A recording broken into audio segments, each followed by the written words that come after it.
What's good, everybody? Welcome back to the greatest show on earth, the Millionaire Mindsets Podcast. I am your host, Xavier, and today I got another live, amazing episode for y'all. But before we get started, as always, I would like to advise all the listeners, watchers, so please hit that like button, subscribe, 5-star rate, review, do all those things. Share this episode because it's going to be a very valuable episode. And getting right to it, this is a guy that was on. We was just talking. It's been almost 2 years since we had him on last time. And last episode went crazy. We was viral on social media, hella clips. People still to this day, they sharing clips or they hit me up sharing those clips to me. So I had to bring him back on the show. And this is my guy, Jamari James. Welcome to the show, brother. What's up, y'all, man? What's up, Brody? You already know it, man. Blessed to be black. Let's get straight to it, man. So for the people, just first break down like who you are and what it is that you do. Yeah, for sure. So most of y'all out there know me as Mr. I'ma sue that ass because I go after debt collectors and the bureaus when they play with people's credit reports. But that's really just a piece of who I am. Actually just a financial strategist, been in the banking and finance world since graduating with my master's in 2016.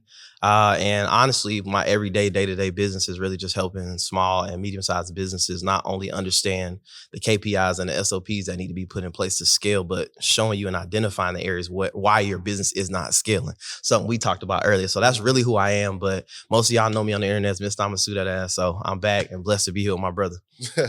Let's get straight to it, man. Yeah, so sure. You said Mr. Sue. Yeah, we got to get straight to that, man, because a lot of people don't know. Like we said last time, a lot of people don't know they could go after these agencies for sure and sue them. So talk about that process and how people even come to that realization. They're like, oh, snap. So we all know during the pandemic, everybody just magically started doing credit. You know what I'm saying? And we get a lot of, like we talked last time, we get a lot of people on the internet with misinformation.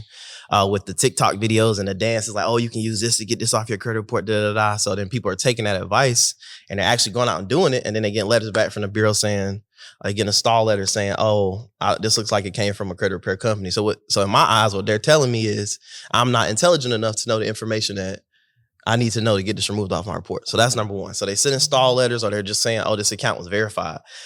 So with that and understanding what Congress says that they're supposed to do in regards to your credit report being 100% maximum accurate, you got to hold them to that standard. So a lot of people just send letters and be like, dang, they said it's verified. Okay, but what does Congress say? What does the law say? Specifically 15 U.S.C. 1681. If you go into what they're supposed to be doing, they're not doing it. And I tell people all the time, you got to understand why they give those free accounts. Credit Karma gives those free accounts because they want your information. Information is $1 billion industry. They're selling your information. They make money by keeping these negative items on your report. Ultimately, it's the whole cycle, right? You got higher insurance. Some people can't lose jobs or can't keep jobs because of what's on the credit report, or, they can't get approved for things, or even housing. You know what I'm saying? Some people have evictions and other judgments against them. So I was like, yo, I'm not about to be like everybody else on the internet. I'm gonna make sure I know this shit like the back of my hand, right? Be a master of my craft and really understand how to help people. Sometimes it take, everybody sees certain results and they be like, oh, you did this for this person this fast, so it should happen. I'm like, yo, it's a case by case basis. You might have had credit repair done for, or you might have been disputing on your own prior to hollering at me. So now we got to start all over. We got to go back to the basics because I do things in a certain way, have certain standards and procedures that I go through to make sure I'm building, based off these dispute letters, I'm building your court case. So once we get to that part, all we got to do is put the court case together. We'll have all the necessary documentation so that when transient, Equifax, and experienced lawyers, they use the same lawyers for some of y'all who do this. The same lawyers over and over for certain areas. So now the case is built out. So all we got to do is put the paperwork together. So once the attorney get it, let's go ahead and talk settlement. You know what I'm saying? But a lot of people are filing just frivolous court cases. They filing for defamation of character and things, not knowing what they're doing because they're listening to people who don't have the results and that aren't actually doing it, rather than what they saw on TikTok. They saw somebody doing a dance. Y'all, you know how I go trying to go viral, but they haven't actually been in the field. So a lot of times people hit me up and be like, yeah, I'm trying to do this. And I'm like, okay. They're like, yeah, I had it done before, but when it was, we couldn't get results. And I'm like, okay, well, did the person that you were working with sue for you? Or did you like, no, we didn't do nothing. We just did FTC. And I'd be like, okay. I'd be like, all right, that doesn't work for everything. So it's a case-by-case basis, but just understanding that and actually getting in the field. Like I told you last time, the first time I went to court, listening to somebody on the internet who was 0-10 in court that I did not know prior to that. Listen, 0-10. He hadn't. But anyway, some people don't know what that is. But anyway, just regurgitating information. I got in court and got blasted. 3 back-to-back cases. All my cases were back-to-back. And there was a retired judge there. I was a black lady, and she told me, she said, you know what you're saying, you're just not articulating it correct, and you're in the wrong court. You're in state court. So if you're going to be in state court, you need to make sure it's clear and precise. These judges don't know No disrespect to any judges, any attorneys. Don't take it personal. I'm just telling y'all what she told me. They don't understand the actual law. They understand procedure, but they don't understand the actual law. So it needs to be clear and precise what happened, how it happened, how they violated you, and what you want. So a lot of times people get their cases thrown out for failure to state a claim because you didn't state your claim. You put your paperwork together based off how you felt in the moment. It was emotional. Right. Rather than factual, right? And it's all factual. So she told me, she was like, yeah, you know what you're saying, you just don't know how to articulate it, and you probably are in the wrong place, meaning not in state court rather than federal court where it's supposed to be, because judges are more lenient in state court rather than they are in federal court. So the Bureau's got to play by a different rule when it comes to federal court. So shout out to people like Vance Dodson, Jen Sanford, you know what I'm saying? There's a lot of people out here that are actually, that I talk to on a daily basis that are doing this, right? So we all of us talk together. Hey, you know what I'm saying? Have those type of conversations where, Bobby Richardson as well, those conversations where like we bouncing ideas off each other, or we helping each other understand certain stuff. Like Vance called me all the time. Shout out to Vance. I want to give him another shout out because he calls me literally every month. He was one of my first mentors when I got into the suing shit. Cause I was like, yo, I'm done playing, right? So he always tell me like, yo, JJ, what you need? I got you. Let's run it. Like he's always like that. But that's how it's supposed to be as a mentor rather than, you know, how some people do. They don't want you to surpass them or they don't want you to get better at what you're doing. Yo, it's how many people in the world? 8 billion? How many people in the United States? 500 million? 500 million. It's enough money for everybody to eat. It's enough money for each and every one of us to do and build what we want to build, right? But sometimes we are ego driven and we don't want to help the next person, or we scared that they might do X, Y, and Z. And it's like, bro, I don't care about none of that. So understanding that, it just took off. And like I said, I already had the experience learning how to sue the debt collector. I was like, yo, I just got to make sure my paperwork is right? So I started reaching out to not only retired judges or retired attorneys. What's your consultation fee? Help me clean up my paperwork so that I understand it. Once I did that, it went from not only helping and understanding how to sue the bureaus, but it taught me how to be everybody know how to play offense, but a lot of people don't know how to play defense. So it taught me how to play defense when people are being sued for old credit cards that are charged off that probably are past their statute of limitation, and things like that. So I'm advising people now, giving them education on what I would do in their situation. Like, I get it on ever since your show last time, I get on the internet, people are like, oh, you just posting cases, you know, you hiding everything. Well, some people don't want their information out there. It's okay. So one of the cases recently last month, I had a client, he got, I think it was a $333,000 MCA loan. And MCA loans, sometimes they're predatory, right? The interest rates break usury laws in a lot of states, but that's why a lot of them companies use states where they're easier as far as the laws go. Right. So he was getting sued for breach of contract for like $333,000. Got the case dismissed, and they had already garnished like 65, 70K out of his bank account. Got that back as well. Damn. Just from understanding. It's really just like reading and understanding the contract. And I said that the last time we was here, like after high school, a lot of people don't read no more. They don't read. They don't get into the information and really understand. So I just took all the skills God gave me, bro, and just turned them into businesses, and it's been up ever since. You not lying, because they talk about how after high school, when people become adults, they say on average people read like less than one book per year. Yeah. So people definitely don't read. So you're not stimulating your mind at all. No, right. You don't want to. You like, right. Man, you see a big contract and it just make you tired and be like, man, I don't want to read this. Yeah, they don't. So yes. But I want to talk about this though. So I seen you get a lot of results, and I seen a lot of your clients share how you help them. Yeah. But talk about on average, right? Somebody going through this process. Typically, I know it's a case by case thing, but on average, how long does this process take? If they've never sued and they've never done nothing with their credit, we can get it done within 3 to 5 months. Because again, we got the bureaus, and I tell my clients this all the time. The bureaus get 45 to 60 days to respond to one dispute letter. So it could take a month and a half just to respond to one. That's why I tell everybody, say everything's certified mail, so you know when you sent it. Because again, we're building the court case through the mail, right?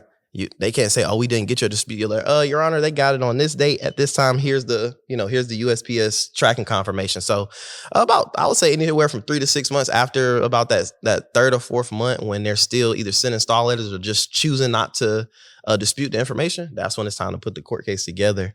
But if somebody had credit report, I tell them, yo, let's take a month off, let it die out, and we'll start again. And that's why I preach to a lot of people, like a lot of people be doing FTC reports. I always ask, did you do an FTC report? Because if you did, that's the first thing they're going to throw in your face to get the case dismissed. They're going to say, oh, Your Honor, he did an FTC report. He said this was identity theft, but this account has been open for X amount of years. So it's like, that's why I always ask that question. I tell my client, just be honest and upfront with me so I know which way we need to go, right? Because if you did the FTC report on that account and then you're coming back and trying to sue, it's going to be, it's not saying it can't be done. It's going to just be a little bit more difficult. You dig what I'm saying? So, dude, let me ask you this. So if somebody, they go through this process, right? Like how, I'm trying to think of how to ask this. Just say it.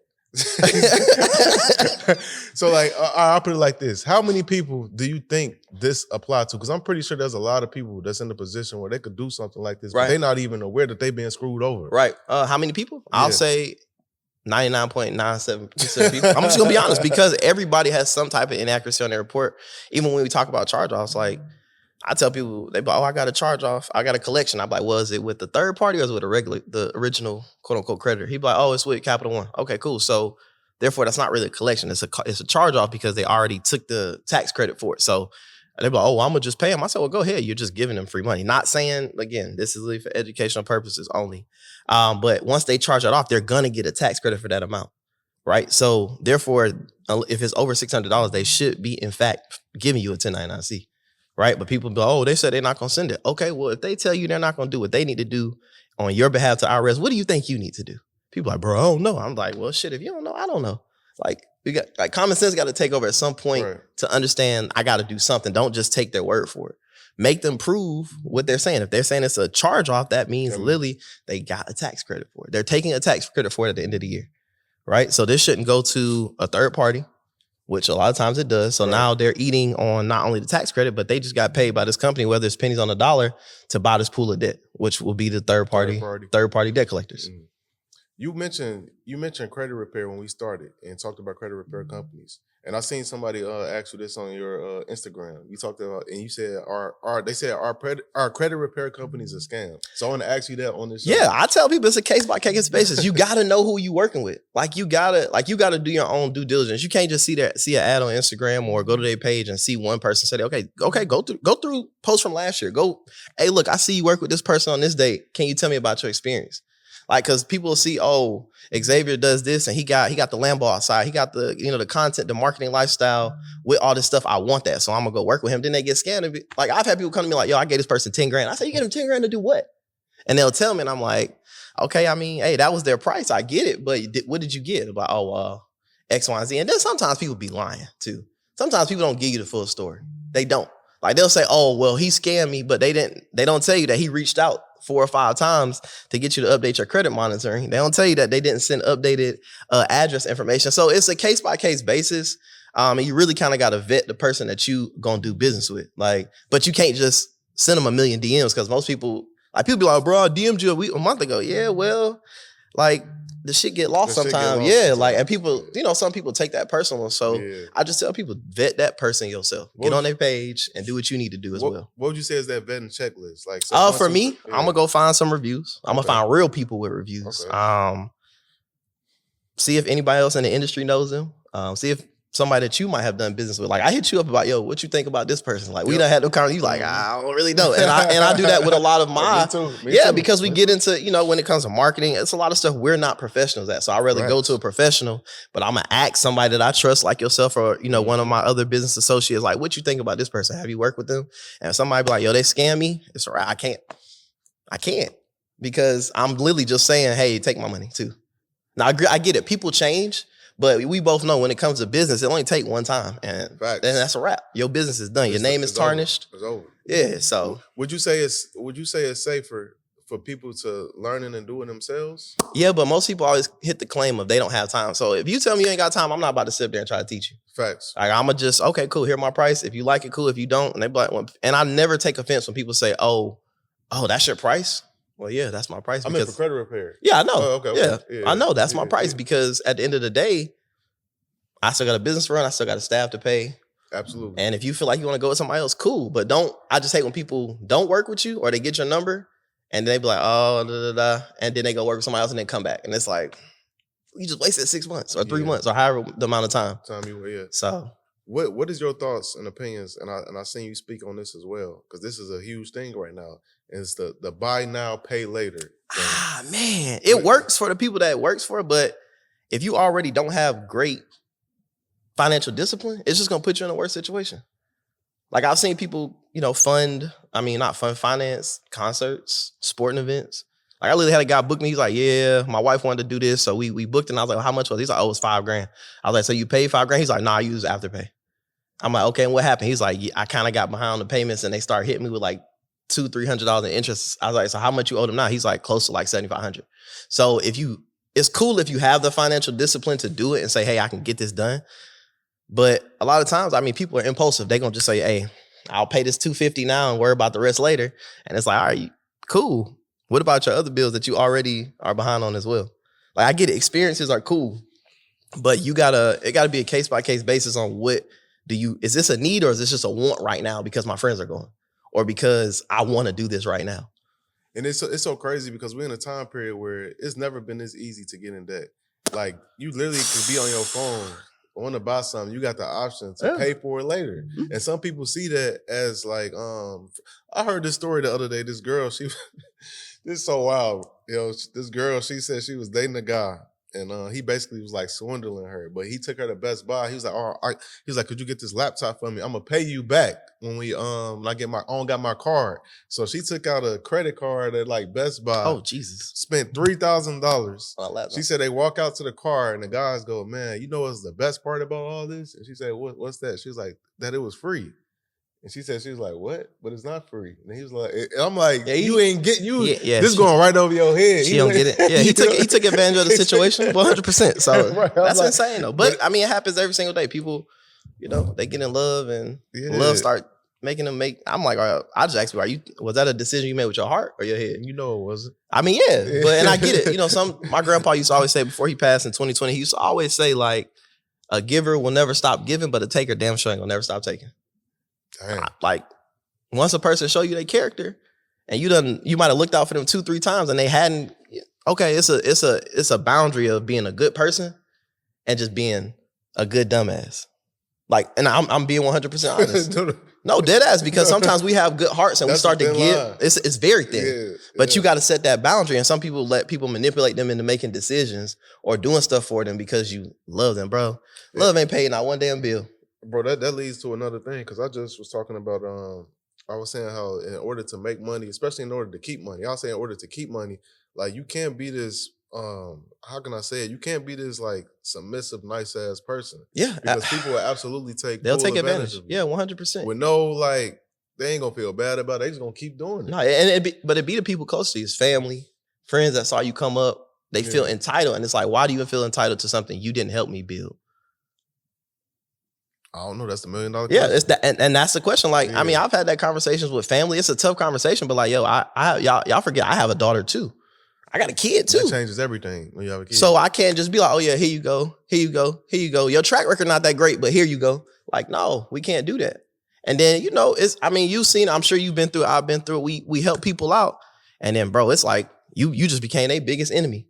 Man, especially when you ask for your money back. It's like, yo, you wasn't singing this tune 3 months ago when you was begging. No. Not even begging, when you were asking me to help in your situation. I want to use the word begging because that's a little bit insultive, that's disrespectful. But in your time of need, you came to me, I helped you out. And it's like, yo, you went ghost.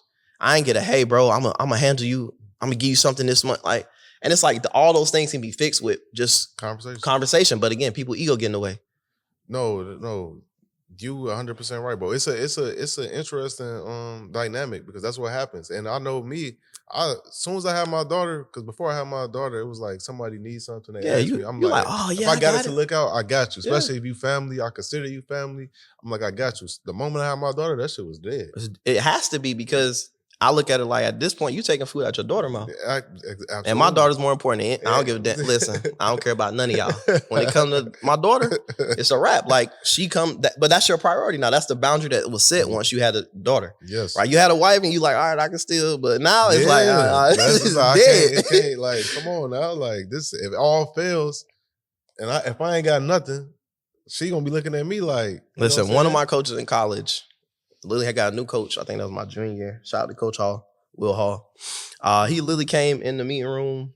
He said, this is a business. He's like, so I'm going to treat each and every one of you like businessmen. But at the end of the day, I'm not going to go home and tell Pete he can't eat. That's one of his sons. He said, I'm not going to never tell Pete he can't eat.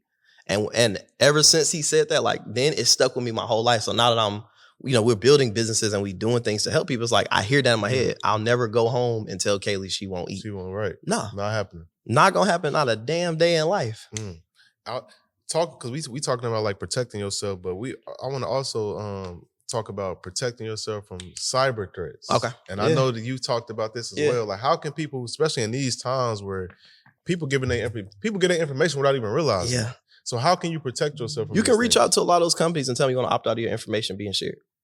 Right. And what I tell people is I keep up with all that stuff.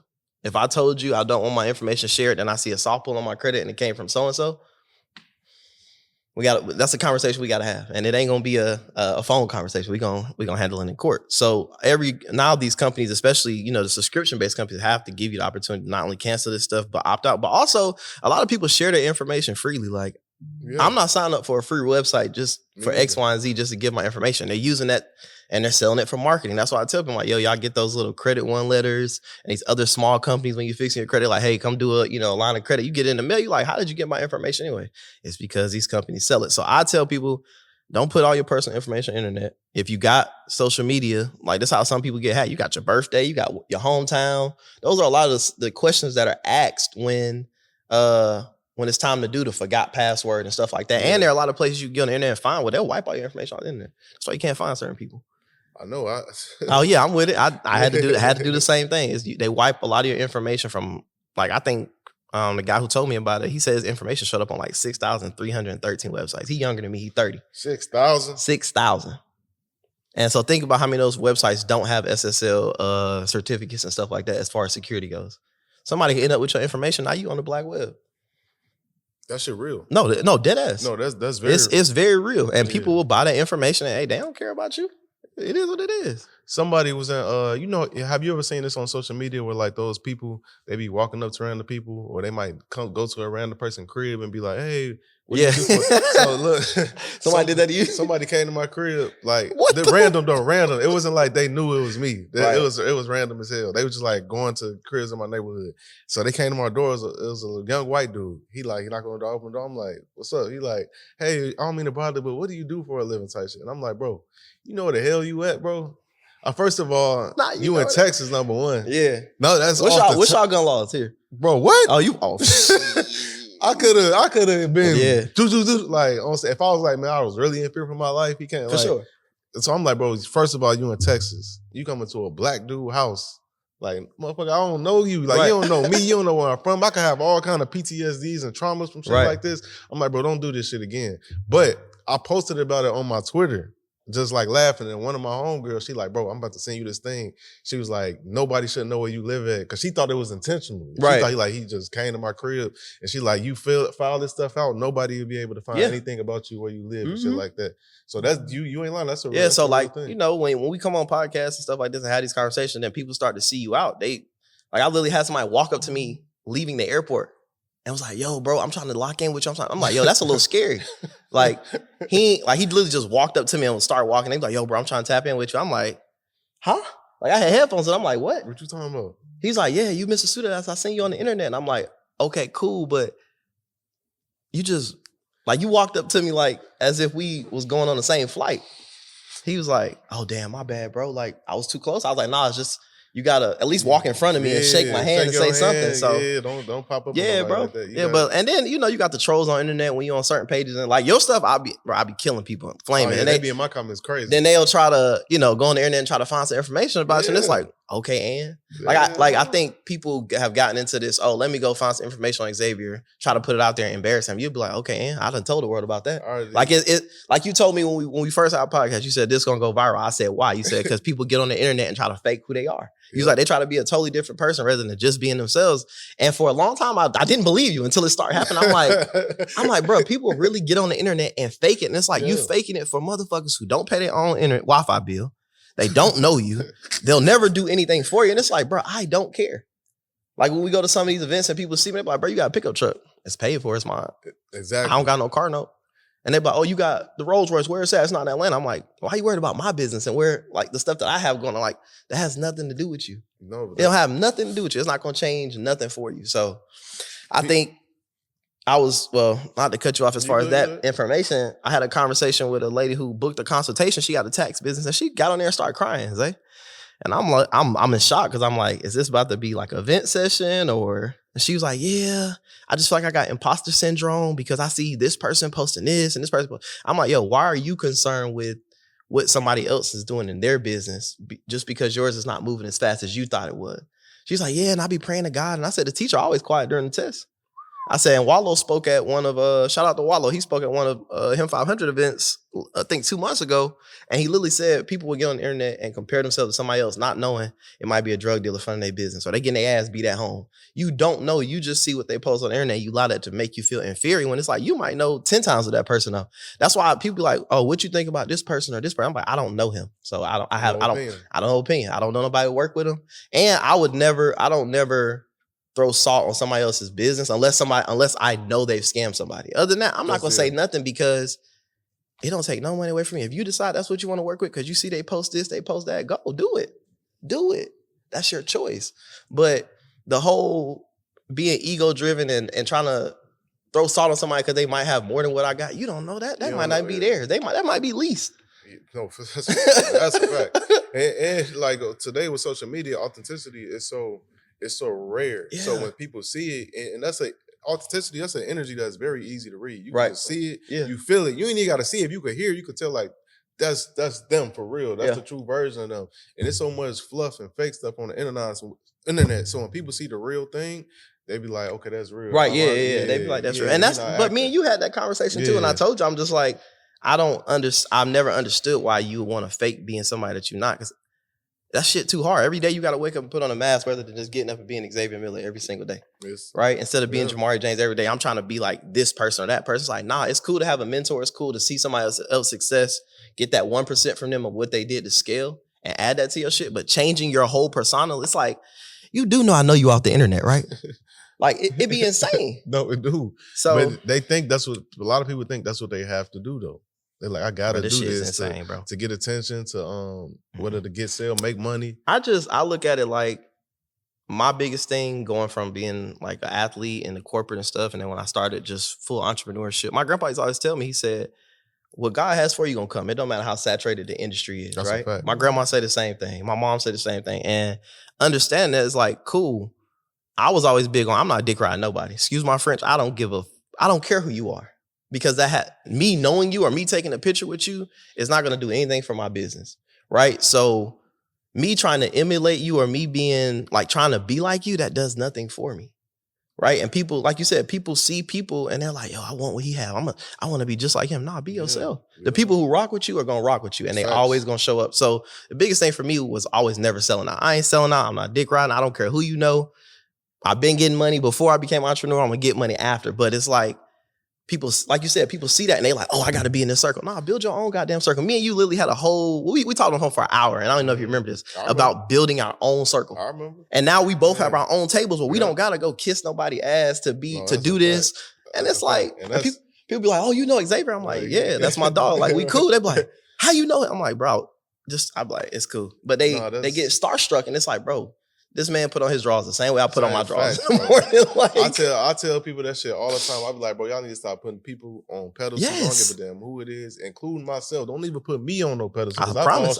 Every day. Exactly. So it's like, but we got a culture today. I'm gonna just be real, like, and I'm glad you said that. We got a culture today we got a lot of dick riders. Oh, 100%. Everybody is dick, like, it's like for what? It's disgusting to see. It's like, bro, for what? Like we unk now. Like we in our 30s. Like we unk now. So I be telling the young dudes, they be like, oh, you got your own business, you doing this? Okay, cool. You know this person? And they'll show me the person. I'm like, I be wanting to be like, yeah, that's your favorite celebrity. That's one of my clients. Nah, I don't know him. I'll just, just out of respect. But it's like, why? Like, why do you feel like I know you the host, but why you feel like our culture is the way it is? I think we just don't got a lot of examples. A lot of people came up not having like maybe like a father figure or parents that's super active. So they look for somebody to lead them. And a lot of times, I think that's what it boils down to for most people. I agree. We talk about shows. I saw a podcast, the guy said, yo, everybody get on the internet and say they want to be like this person or they want to be like that person. I'm like, yo, I want to be like Mr. Jeff next door. And I started listening to him. He said, Mr. Jeff come home. He take care of his kids. He take care of his wife. He good. He don't try to do the most. I want to be like Mr. Jeff. I don't want to be like this person. And And you say something to me when I post all the time. I be seeing it, and I'm like, yo, it's so sickening how we see people in our community like they want to be this, they want to be that. But bro, you don't take care of your responsibility. You don't take care of your kids. And this is for men and women. Like y'all don't take care of y'all kids. Y'all just post for the internet. Stop that shit, bro. These kids, they literally just want somebody to be there. They don't care about the Gucci, the Louis. I send my daughter to daycare and some goddamn light up Skechers that roll if that's what she wants. Facts. Right? So I feel like we as a culture, we do it to ourselves, and then when people who look like us come to help us, they like, this nigga scamming. Yeah. It's like, just because you haven't been introduced to a different type of life and things that go on that help people be successful, don't be mad at me. Like I had a conversation with a hedge fund. I'm not gonna put the hedge fund out there. The owner of it is Jewish. We do business now, but one of the first conversations we had, he said the difference between your community and my community is your community wants to look like it. We just be it. And I said, that makes perfect sense. He said, when you left college, did you go back home? I said, yeah, I went back home because I understood. Well, me and my dad didn't have a great relationship. We worked on our relationship as a young adult. So I saved a lot of money. I said, but I did the dumb thing, went to the city, want to live in Buckhead. I said, I should have bought a house right then and there in 2017. I said, I should have did that. And he said, that's the thing. He said, all of us will live together till we're 30, 35 years old. We move out, we're up $500,000-$600,000 because we've lived together. And I see other communities do that, but I see us, I want to be self-made. I want to be this. Why? And I get it. It's ego-driven. Everything in our community is ego-driven. No, it is. It's ego-driven. Like, this shit is crazy. That's exactly what it is. It's ego-driven because we don't really know what it is, and we don't know what it looks like. We create an idea on what it looks like based off movies, entertainment, and people we see, but that don't be the reality. And I was just telling somebody recently, I'm like, not to sound, because when you have these conversations, people think you being negative or harsh. But I'm like, the reality of it is, when we talk about our community, our priorities is just effed up, bro. Like when it comes to economics and what we doing financially, we in last place. When it comes to having children out of wedlock, we have the most. We have the most abortions. We the first to get divorced and the last to get married. We the most obese. Like all the things, not all of them, but a lot of things that comes to the negativities. When we lead them oftentimes. Yeah, that shit's sad. But we the first to celebrate too, though. That's the craziest part about it. And even like, now we got the Pat Poose and Remy Ma thing on it. And I see everybody in the comments like going crazy. I'm like, yo, y'all don't know their relationship. Like I get it. No disrespect to Remy Ma, but like they were married. Facts. And people like, oh, City Girls is up. And I'm like, yo, y'all saying City Girls is up because she cheated on her husband. And like, y'all don't, but even if that's not the case, y'all don't even know the whole story. And you in the comments and that's what you're saying. And it's I get it. The internet is a joke, like, but some shit people be dead ass serious. So like when you have conversations, like I have conversations with young adults, it's like this shit is bad, bro. This shit is bad, bro. Not only that's another thing. We have the most illiterate children in the world. I was reading a study. They say about 50% of, and I'm gonna get into a personal experience I had, but they said, bro, over 50% of black kids can't read on a basic level. That's true. On a basic, that's true, because our parents, no disrespect to our parents who want to see us, because a lot of parents pay for the athletic training, but you're not paying for the tutor. We not doing nothing at home. We just send our kids to school, bro. The school's made by who? The Rothschilds, right? Yep. The Rockefellers. It's created to create more employees. So if you're not doing anything outside of school to build yourself or your kid up, what you think gonna happen? And and I see like people our age getting on their kids, and I'm like, yo. Like I asked one of my homeboys, I still play the video game because I don't care. Like I love sports. So I got a couple homeboys and I'm listening to him on the mic talk to his daughter. I'm like, yo, why you talking to your daughter like that? Oh, Jay, she don't listen. I said, okay, what do you do? I said, you got to look at yourself too as a dad. What do you do? I said, are you doing anything after school? Are you getting mad at her because she don't know these spelling words? What are you doing to help her? Damn. Like, what are you doing? And then he got quiet and I said, see, that's the conversation we got to start having. I said, I love all kids. I want to see every single kid be successful. But I know at the end of the day, none of us can help every single kid. But a lot of us have parents. A lot of kids have parents. But bro, my dad, I'll be very transparent. Me and my dad have a great relationship now. Growing up, we didn't. I didn't understand the stuff he was dealing with. I wanted him to be there. So my outlet was what? Play sports. Because my mom always was there. Right? So when my grandpa died, we had a conversation in the living room. Literally right after my grandpa died. I asked him, I said, why weren't you there? And he started crying. He said, these were his exact words. He said, I just raised you the way I was raised. And it was in that moment, I didn't feel no more hate. You humanized them. Right, because I didn't understand what he was going through. We had a conversation where my dad lost his mom and his sister a year apart. I was wondering why he moved from Savannah to Atlanta. Now I know why. He said he didn't listen to the radio on Mother's Day for 10 years because he couldn't bear it. I said, bro, that stuff is real. We as kids, we don't understand it, exactly. But people have to, you got to show people grace because they deal with things the same way how they know how. And I knew I wasn't okay because I started going to therapy in 2018. I was like, damn, bro, I'm really not okay. Like you really start to realize how much stuff you use as like a getaway, right? As a coping mechanism. You start to realize some of the stuff you deal with is due to that trauma. Like I have conversations with people and they be like, oh, I've been with this person for 5 years, but I just don't know. And I'm like, you don't know what? Like, what don't you know? Or they'll say, oh, he's toxic or oh, she's toxic. And it's like, why are you with them? Facts. And I heard Ayanna Fix My Life say something. She said the person you're with is a mirror of you. I believe that. So if you dealing with a toxic person saying they ain't toxic, but you're not doing anything to either change y'all situation or get the hell out of there, and then you have kids with them and you mad because they're not there. You knew what it was before y'all. Like you knew. Like so that shit just I don't know, bro. It just no, you telling the truth. It's crazy. No, it's absolutely crazy. I'm gonna give a quick story on some every now and then I mentor at schools and with young kids and stuff, inner city kids.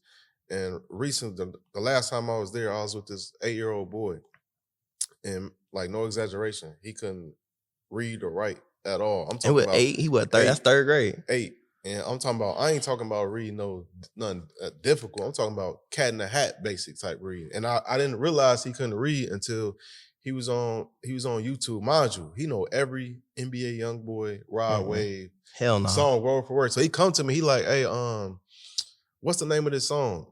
And I'm like, it's so-and-so, why you asking me that? He like, oh, so he just walk away. So I'm like, I'm not thinking nothing of it. So he come back to me, he got something in his phone. He's like, hey, what's this? I'm like, you wrote it, it's in his notes. I'm like, you wrote it, why you asking me? And then I'm like, what, you can't read?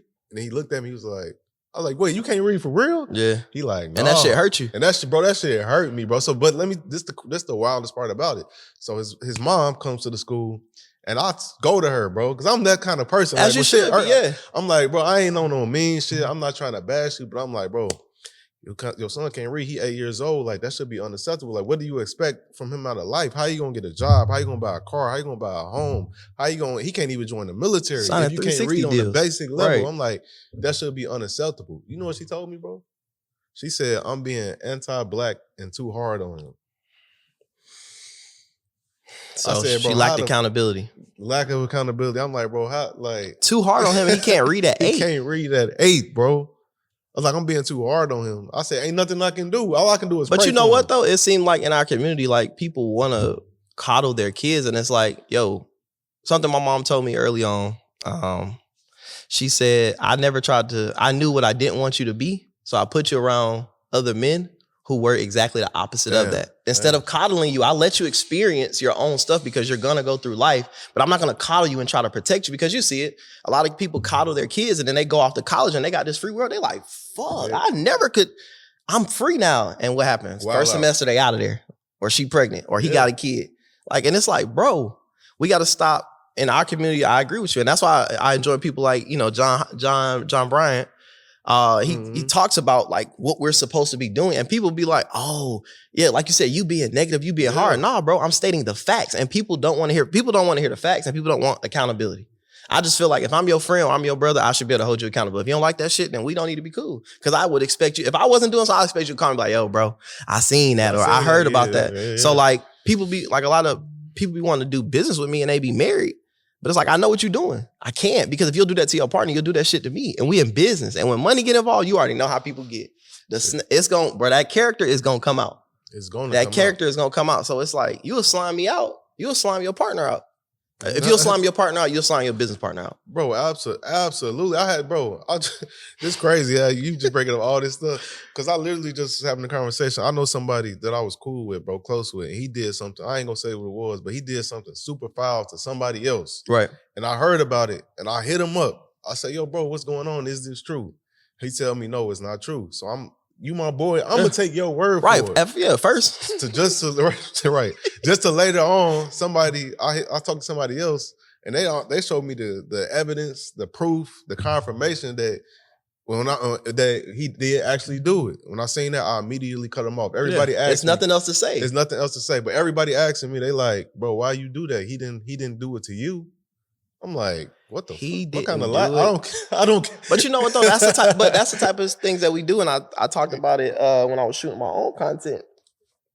We don't want people in our business, but we'll still hang around Uncle Joe or Auntie Ann that touch our kids, or the Auntie Ann that touched that person as a kid. Everybody want to sweep shit under the rug, and it's like, wow, that's why we so fucked up, because everybody want to sweep shit under the rug rather than being real. Like in my family, we be real. My mom call anybody out. That's real. She's called out her own brother. Like, get your shit together. Yeah, like that's how it's supposed to be. That's how we are going to be able to advance. We got to be able to hold each other accountable. I'm not parents be fucking up their relationship with kids because they don't believe them when they say this person touched me or this person did this because that's your friend or because that's so and so. Bro, fuck all that, bro. Fuck all that, bro. Morals, your integrity comes first. Your character, bro. Just because you my friend don't mean I'm gonna let you slide with some bullshit. Because I wouldn't want you to let me slide. Because once we start letting each other slide, now it's like, oh, we got all these secrets. We got. Yeah. Bro, that shit is baggage, bro. But people call that loyalty, though. And I said that ain't loyalty. That's stupidity, bro. Or when I see people on the internet, your cousin done killed so-and-so, and you talking about something, free him. Yeah. Like, unless it's self-defense. Right. You know, like, come on, bro. You know what cousins outside like, I think we just got to do better. But again, like you said, it's what's pushed. Yeah. Sex is pushed, drugs, alcohol, that's what they do to keep us enslaved. Until we sit up and realize, like, oh, bro, I can be more than this. But then another thing you got to realize too, and I realized that after 25, a lot of people just give up. They be like, shit, this is the way my life is. And I'm like, who told you that? Who told you that this is the best you can have for your life? You got to want better. And I understand why people move away from the home. Like people are like, oh, you from Atlanta. I'm not from Atlanta. I'm from Savannah. It's a difference. I'm from Savannah, Georgia. That's 4 hours away from Atlanta. That's a totally different place.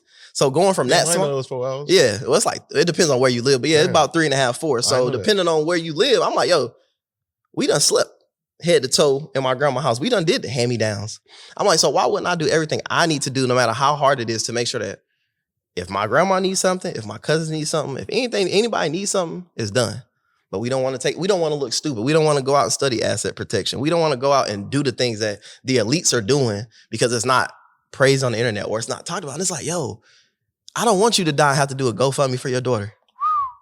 I tell people straight up, yo, my daughter gonna be good. If something happened to me, Kaylee is good for the rest of her life. She ain't gonna never have to worry about nothing, right? But everybody's so creative until it's time to do finances, until it's time to talk asset protection, until it's time to talk life insurance and the things that people, other ethnicities have been using since the beginning of time to be successful. It's like, why are we not doing the same? Because it ain't cool. Because it ain't cool. Hey, you talking some shit, I'm being real, bro. Because at the end of the day, if something happened to you, God forbid something ever happened to my brother, I already know your family's good, right? Like it might hurt, but your wife not gonna want for nothing. Your daughter not gonna want for nothing. But people don't understand that. But I put this online too. I said, why the big homie always hanging with the little homies? Why you people will celebrate celebrity they don't know. They'll gangbang. I be seeing people on the internet, they're like, oh, happy birthday, and they post a celebrity. Bro, you don't even know that person. But your best friend just had a birthday. You ain't even show up. You didn't even go. You ain't send an Amazon gift card. You ain't send an Apple Pay. Like, so it's like so many things are pushing. We think, oh, okay, this is okay. Like, we both see it on the internet, the whole 50-50 conversation. Bro, do what's best for you in your house. Facts. I don't give a fuck if y'all 50-50, 25, say, and they be like, oh, well, the older generation, that's what they do. The men take, okay. Well, are you doing what you need to do on that end? Like, that's why I don't argue with people about politics or relationships. Because we saw what happened with Trump and Kamala. I had people, oh my God, who you voting for? I really don't care to talk about politics. Yeah. Oh, you ain't voting for Kamala? Da, da, da. I said, bro, you don't know who I'm voting for, but look how emotional you are behind something. I said and that's why I respect people like Riz and some of the more prominent people in our community because they keep it real. No president or nothing is going to save you from what you have, your situation. They not. And people are like, oh, you got to vote for the president. You got to vote for local politicians. Yes, you do. Vote for who's in the best interest of what you want to do. And people are like, oh, well, if my spouse voted for this person, I don't even want to be with them. You don't know why they're voting for that person. Like, you don't.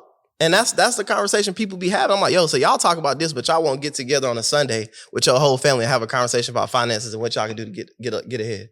But we're going to talk about what Pat Poose and Remy Ma got going on. But we're going to talk about the what happened with the presidency. But we're going to talk about this celebrity cheating on, like, come on, man, fuck all that, bro. Like, people be like, they be like, you in Atlanta, you don't be outside? No, I'm at home. I'm at home figuring out what I got to do to get my family to the next level. So when I do go out and go to these events like you and people always, I see, we've been together, they be like, oh, I ain't seen you since. That's good. Yeah, I'm working. I ain't outside. It's nothing out there. Mm-hmm. unless I'm going to network with some people and actually network, not just like a party. Like we both know people say networking event, and ain't no ain't no networking. Hey, ain't no networking going on. I don't be outside because I'm old and I'm 10 o'clock, I'm tired, bro. I'm ready to get in bed. My bed is comfortable. I'm ready to get in bed, bro. They some young dudes they was about 21, 23, calling me Unc the other day. I was like, Unc. Oh no, they listen. Like, y'all violating. You can ask anybody I played football with at the University of West Georgia. When I was in college, they was calling me that because I had another year because I got redshirted. So I'm 23 and doing my master's. They calling me Unc. I'm like, shit, it is what it is. Like, damn, Unc, that was quick. But that's an honor though. Like they know you got that wisdom. They know they can call Zay and chop it up and he gonna give them that real.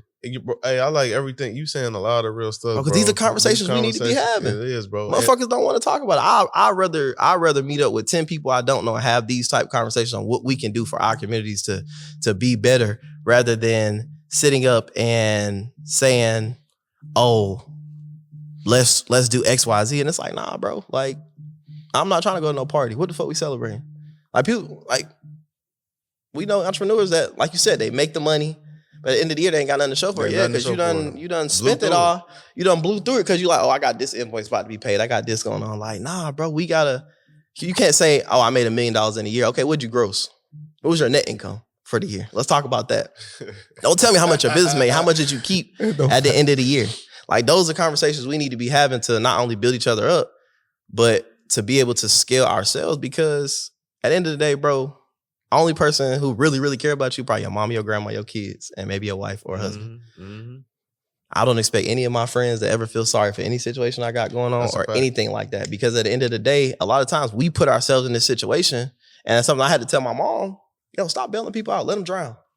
They'll figure it out. You can't, like sometimes we come and save the day and we put ourselves in bad situations because we saved the day. We won't get a thank you.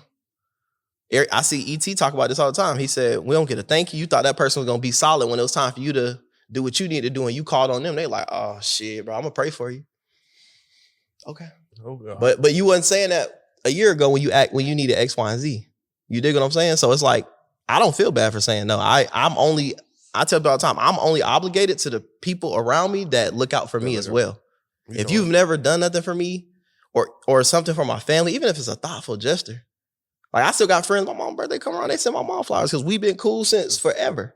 You dig what I'm saying? So it's like, you gotta take care of the people who take care of you. If you ain't taking care of me, no disrespect, I don't care if we cousins, I don't care if you my sister, I won't say sister, but I don't care if we cousins, it don't matter if we've been friends since second grade. That's why I always repost my friends' stuff when they send it to me. It's $3.99. I get it. Sometimes you got friends that send you stuff and your audience is bigger than it's cool. I'm gonna post it. Go ahead. Like I don't care. I'm saying. And then people, I know you get this too. People like, oh my God, you responded to my DM. And I'm like, I'm a regular person just like you. I'm gonna send you a voice note so you know it's me, so you don't get scammed by some page. But I'm a regular person just like you. That's a fact. And you talked about asset protection, and it's super important because I think not only do we not talk about asset protection as much as we need to as a community, but we also, because I was in the military, so I like information protection. Yeah. Operational security. Yeah. Trademarks. Trade, like all these different things. Because when you out here moving about, it like, we seen I'm pretty sure you saw what happened with that CEO of that healthcare company, right? Yeah. Like, and my question was, my first thing when I saw it, I was like, this is a hit. Not only that, but I was like, because this company is worth like $50 billion, if I'm not mistaken. I'm like, how is the CEO of a $50 billion company out in a major city like New York walking by himself? Right, yeah. That shouldn't happen. You know me, I always get the conspiracy theory stuff, but we just saw it with the whistleblower on OpenAI. He died. They talking about something that was a suicide. Come on, bro. Oh, I didn't even see that. Yeah, he got killed in his house, but they said it was a apparent suicide. Why is it always a suicide when people who have certain pertinent information just end up dead? They ain't never had no mental issues. Come on, bro. Like, and we live here, we know it. That's why a lot of people are scared to put their stuff out there, are scared to say, hey, I know this, because they like, they gonna knock me off anyway. And people tell me that, they're like, you not afraid to put out the information that you putting out? I'm like, people been putting this out forever. Yeah. So if a company mad at me for telling what they do and it's in a book anyway, like, they're gonna have a lot of people. They're gonna have to kill a lot of people. I'm not a threat. No, But if anything ever happened to me, y'all know I'm good. I did not do it. It was not me. I ain't suicidal. Bruh, I ain't suicidal. I've never been. Well, no, yeah, I've never been suicidal. I might have been depressed before. Yeah, but suicidal, nah, bro. I just look at it like this. Like at the end of the day, we got a next generation to raise. So it's gonna be on people like you, people like me, people who have those audiences and those avenues to do so, and just be real about it. Like everybody ain't a millionaire. It's okay. You don't need $1 million to live a good life. You need to have a low overhead. That's what you need to have. So like when I see people on the internet say, "Oh, 70,000 not a lot of money, 100K." Yes, it is if you allocate it correctly. Bro, low overhead might be more important than being a millionaire. No, 100%. Yes. Killer Mike, they asked Killer Mike a question. They said, if you could have a conversation with your 18-year-old self, what would you tell him? He said, I would tell 3 of my cousins, let's go buy this quadplex. Let's live in 2 or 3 of the units and rent the other one out. It's going to pay for itself. And when he said that, I'm like, that made me go back to the damn, I should have bought the house in 2017 rather than going to get the condo for a year and a half before buying the house. Like, it's like, we don't get it. And I be thinking about our grandparents who actually own something, and people are like, oh yeah, granddaddy died, we're going to sell the house. Why? If he bought it in 1980 for $100,000, not even 100, we'll say $50,000, right? And it's now 2024 and it's worth 500,000, or we'll even say, well, probably more than that, 700,000. Why would we sell it? Because our counterparts, our cousins or whoever, they're looking at the money we're about to get rather than thinking, hey, bro, we can sit on this. We can take out an equity line of credit. I mean, where he lock against it to get some of that cash instead of selling the property. So again, we are so creative. We don't start being creative until it's time to pay for a vacation or do this. Nah, why are we not being creative with building wealth? And that's why people like, how did you call yourself a financial strategist? I said, because some people who look like us and other people are very creative. You can see it in their work. You can see it in their lifestyles. Like, I love architects and engineers. I love having a conversation with them because they're so creative. Now, what if we took that same creative bone and that passion you have for that and brought it over to finance? That's what I do. So people, oh, you got a mentorship? Working on one now, right? Got to, because at this point, people need help and I see it and it's like, we so behind and it don't make no sense. But there are companies who will, like I think I saw an ad on Instagram, I forgot the guy's name.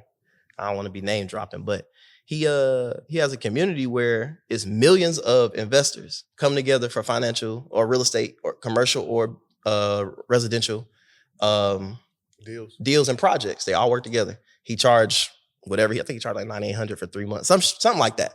He make it. But he showed me into the group, bro. It's over 300,000 people in that group. They're working together. But why are we not doing the same type of stuff? Because people are like, oh, it's a scam. A hedge fund is a scam. You don't even know what a hedge fund is.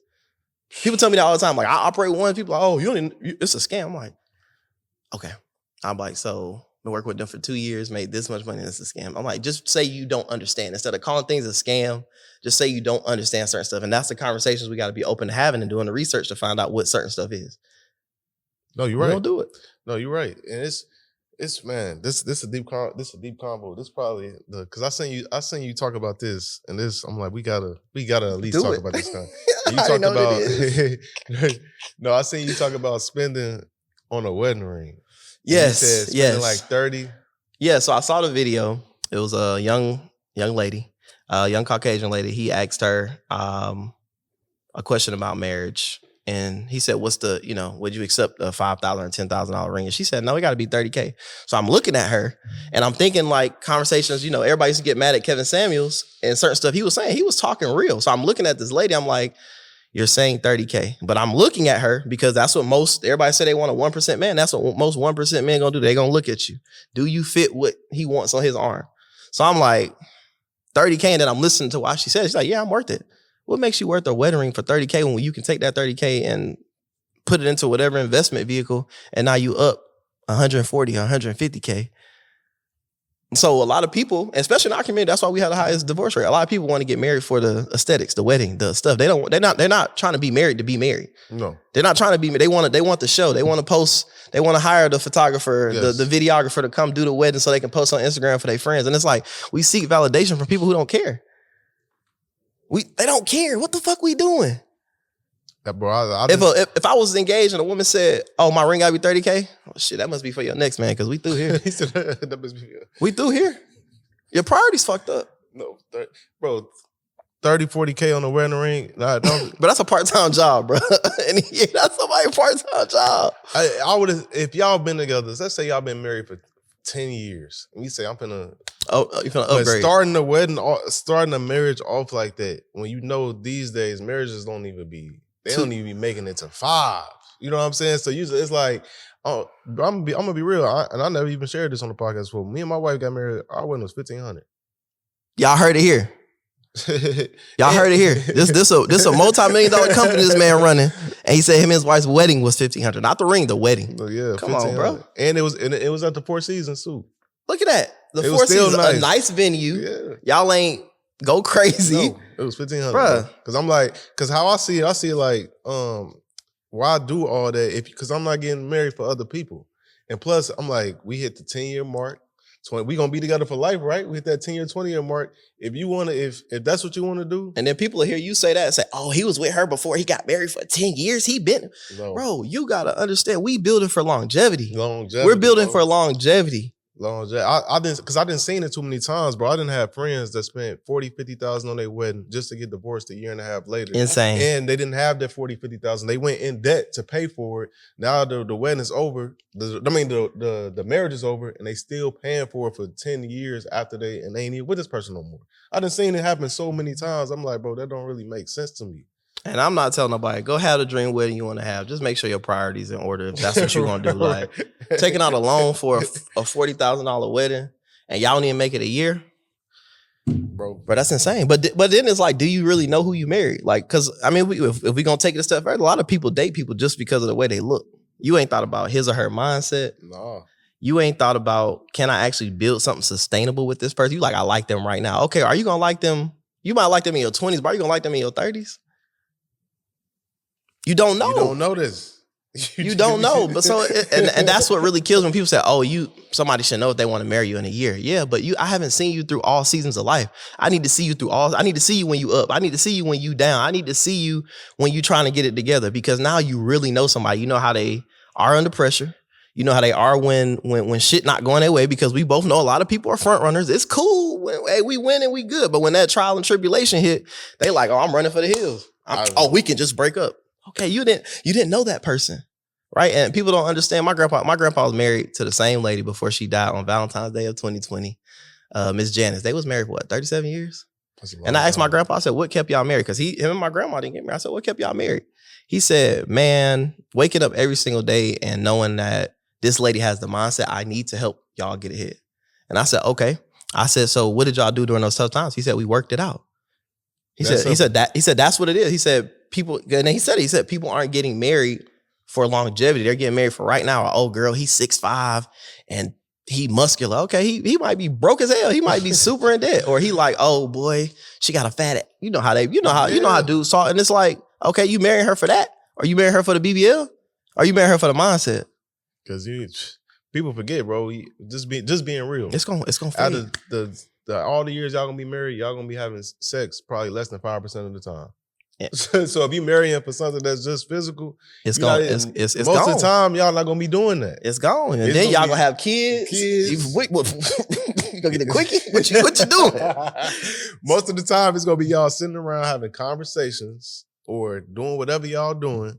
And you need to make sure you like this person. They think like you. This will make the conversations flow. For sure. But I think that's why that's why people say relationships are hard. Well, I feel like a lot of relationships are hard because you don't really like this person. You like them for the physical. Yeah, that's it. You ain't thought about nothing past that. Can this man lead my household? Can this woman build a house? Can I give her the necessary tools and she build what we need at home? That's a fact. And we ain't having no dumbass kids. Like, come on, bro. Like it started at home, bro. And I think that's again, like those aren't the conversations we have. So people ask me like, oh, if you dating somebody, you ask them what their credit score is. Nah, I don't need to. I can hang out with them enough to understand what their habits are. Mm-hmm. Right? I'm sure you vetted your wife. Absolutely. Our first conversation was about, she always bring it up. She was like, well, the first time we met, you was asking me all these questions. She was like, I was thinking like, why you asking me all these questions? I was just trying to see what your mind was exactly, because I'm trying to see, are we going to date 2, 3, 4? Or are we stopping right here? She didn't even know I was interested in her at the time. She was like, damn, this nigga asking me. Bro, I asked her like 25 questions just to see like, well, how you think about things? Yeah. And then we just bonding and build from there. But those are conversations we need to have. And like, I mean, just being real with you, bro, coming up, like in college, I was quiet. Like I was really focused on ball, school. I didn't really care about the extra stuff.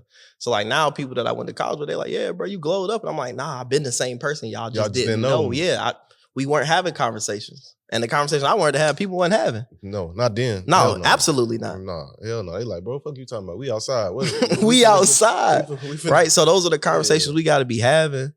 And like I said, I feel like it started at home. Yeah. So we got people who came from 2-parent households that hate their parents. Absolutely. We got people that came from one-parent households and they thriving. Love them. Right? They thriving.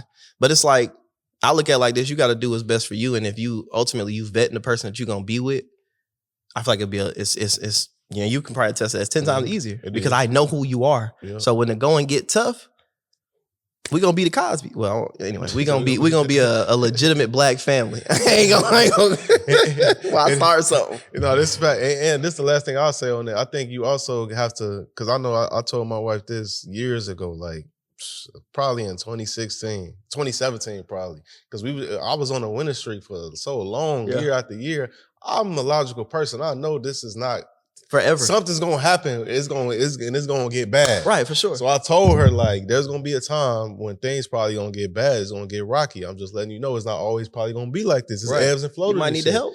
And that time, the hard time hit, it wasn't no switch up. She came to me, she was like, I remember we had this conversation. You said this was gonna happen. She was like, I'm ready for it. Yeah, for sure. See, man. But those are conversations you have to have though. Because a lot of dudes be trying to buy their girl. They try to impress. And I never understood that because it's like if you spending, if you trying to show her you got it and you spending, and no disrespect to the women who say, hey, my man got to have a bag, he got to do this. That's her requirements to date her. If she says that and you against it, don't argue with her. Just say, okay, sweetheart, I understand it. You just not for me. Like I used to get, oh, you boring. Okay. You just not for me. That's more than fine. Okay, what else? I'd rather be boring, bro. I'm gonna be boring, baby. I'm gonna be at the crib, boring, paid, on the internet, just chilling. Or your feet kicked up, watching a movie. So people allow other people's opinion of them to negate what they doing. Like everybody got to hustle. Everybody got to doing something, whether it's legit or not legit.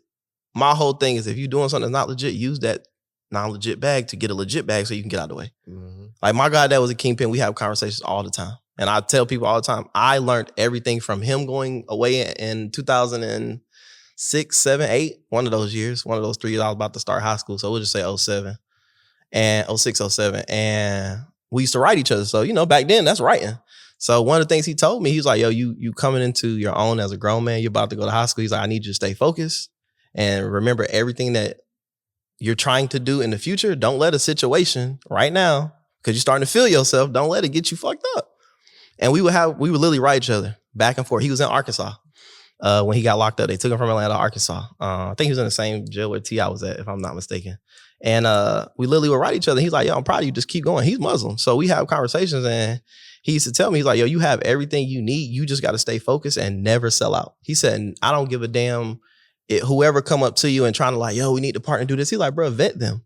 He's like, we be so quick to say, oh, this person got 7 figures. I'm going to go work with them and then get scammed. I done heard people tell me they paid certain influencers and don't get nothing. Don't get nothing that they paid for. And they take your information and move on. Now they using it for their YouTube and they get your social media shut down. So it's like understanding that I don't have to sell out and I don't have to fake it to sit at so-and-so's table. I go build my own. It's fine. It might take a little bit longer.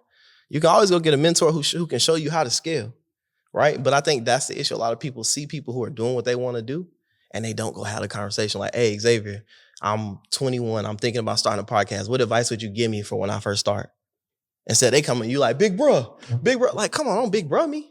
Like, if that's what you want, say that. Like, let's have that conversation. So I think it's just from him telling me that, understanding like I don't have to sell out to do anything. Like if I'm supposed to be successful and God want to be successful, it's going to happen. I don't have to ride this person dick. I don't have to be like, hey, bro, like this person my mentor. Hey, like I don't got to do all that. I go to events and people like, you never even post. Yeah, because I'm getting information. I don't care who here. I don't care. Right. That person not about to just come down and say, hey, Xavier, here go $1 million for being in my mentorship. Here go $1 million for just being my friend. Wow. And I have conversations with a lot of celebrities and they literally be like, thank you for just treating me as a regular person. I'm like, you are a regular person. You are. Like, you just got a little bit of status, but you're a regular person. Like having clients who are successful and millionaires, it's like, and they're celebrities, sometimes you get to see like, yeah, this glitz and glamour. You financed by Hard Rock Casino, or you financed by your record label. Yep. You don't really, and that's why I tell people, like, you gotta figure out who you are. Stop listening to rappers all the time. Stop listening. Some of these people be faking it. Most of them. Yeah, like they like, oh, I'm about to crash out. You gonna crash out and go to jail for what? Because the nigga say he don't like you because he said something in the comments. I said, bro, a person that's doing better than you will never hate on you, bro. Never, unless they just a hater and they just came into success.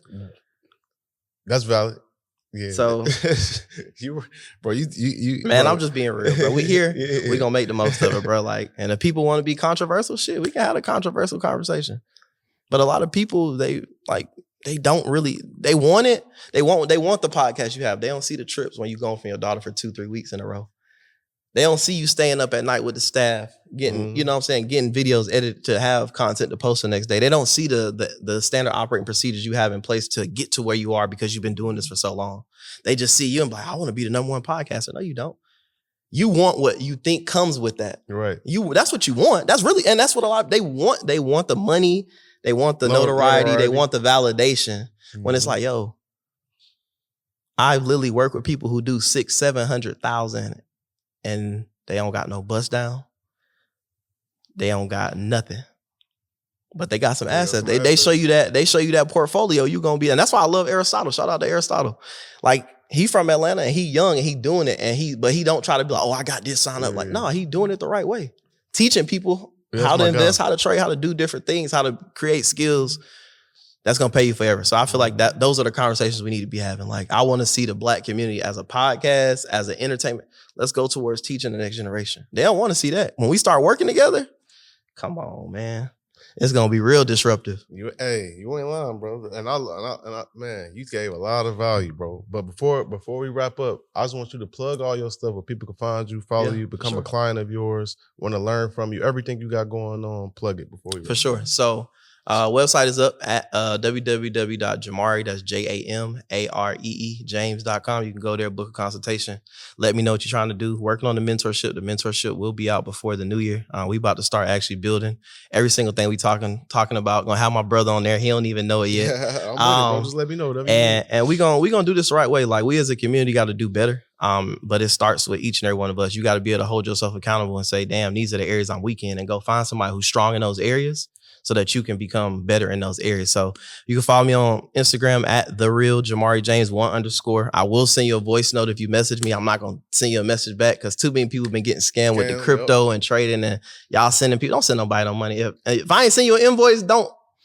And the invoice need to come from me. Right.